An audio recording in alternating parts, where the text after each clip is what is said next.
Il y a Louis C. Louis C. qui nous pose cette question. Est-ce qu'on prend rapidement du plaisir à apprendre le tennis? Alors moi, j'ai envie de répondre, j'espère. Mais je passe tout de suite la parole à nos trois techniciens. Qui veut commencer? Moi, je pense que oui. On prend rapidement du plaisir, surtout maintenant avec un matériel adapté, des terrains adaptés. On peut très vite être en réussite. Le mot magique, c'est ça. C'est faut créer les conditions de la réussite très rapidement. Je pense que c'est très important, excuse-moi Isabelle, très important de communiquer là-dessus, parce que le tennis avait la réputation d'un sport difficilement accessible.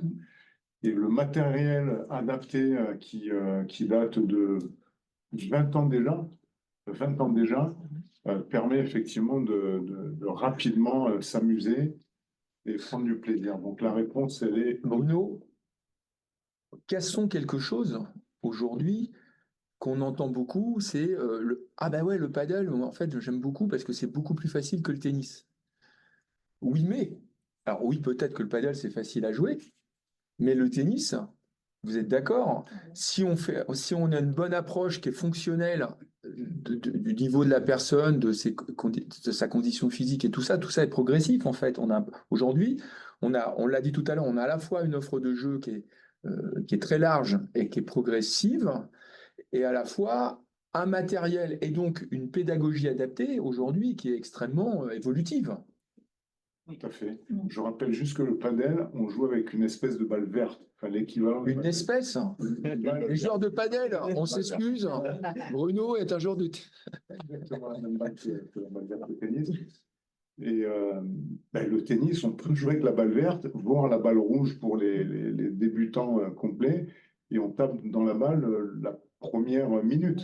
Est-ce qu'avec vos groupes de tennis adultes, vous jouez beaucoup avec la balle verte, justement? Oui. Oui. Oui. Et c'est aussi important d'aller dans des clubs structurés pour que les groupes soient faits par des professionnels.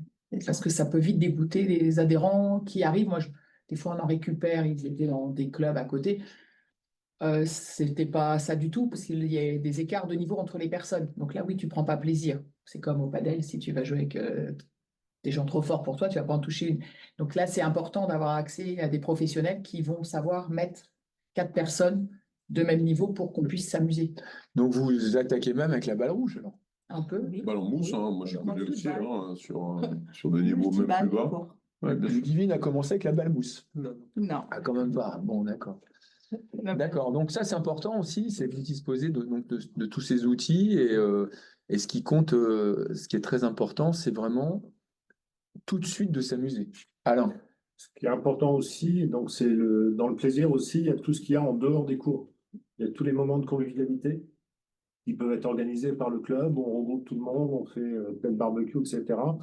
Et ça crée aussi du lien entre tout le monde, et c'est ce qui fait aussi la force des groupes d'adultes aussi. Si tu le permets, c'est une bonne transition parce que c'est un peu ce qu'on a connu quand même, hein, il faut se le dire, dans différents clubs affiliés. Justement, c'est ce moment de convivialité. Aujourd'hui, on avait plus accès, en tout cas, à cette pratique sur des pratiques plutôt individualistes. C'est-à-dire que voilà, je fais ma partie de tennis, je joue 1 heure avec mon copain, je rentre dans la voiture et je repars. Donc, je prends même pas de douche, je passe pas par le clubhouse. Le padel, qui aujourd'hui s'est quand même énormément démocratisé, on retrouve voilà, cet esprit un peu convivial, aussi parce que c'est un sport un peu dit collectif, puisqu'on joue forcément en double, et donc minimum à 4 personnes, et on a toujours une ou deux pistes qui permettent tout de suite d'être à 8 ou 10. Et ce lien-là, on arrive, voilà, je dirais, à le mettre maintenant au service du tennis. Ce qui fait que ce qu'on a perdu, j'ai le sentiment qu'on commence aujourd'hui à le retrouver.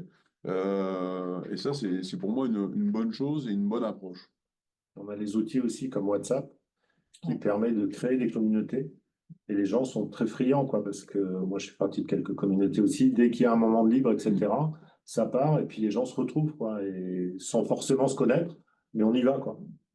Et ça, c'est vraiment très, très puissant. Donc le club a un rôle à jouer, en tout cas d'initier cette sociabilité, en fait. Ouais. hein. à la communication. Après, c'est parti. Après, les gens entre eux, ils arrivent à. Ou... Oui, ils sont demandeurs. Mais en tout cas, c'est vous qui créez Oui, oui, on sollicite ça. Et puis D'accord. après, elles-mêmes, elles animent après le groupe ouais, ça fait beaucoup. Les réseaux se créent naturellement, Carrément. même des fois sans que le club soit forcément force d'initiative. Mais c'est une démarche aujourd'hui qui existe et qui est de plus en plus adaptée. Et on Comment a eu ça? un grand boom après le Covid. Ouais, bien sûr. Et là, ça a aidé à mettre tout ça en place aussi, parce que les gens avaient besoin de se retrouver, etc. Et c'est entretenu, quoi. Après, il faut l'entretenir, bien sûr. Mais ça, c'est vrai que les enseignants l'entretiennent bien avec les dirigeants, et ça fonctionne très bien, parce que quand on voit les courbes de licence chez les adultes, c'est en progression depuis le Covid, quoi. Donc,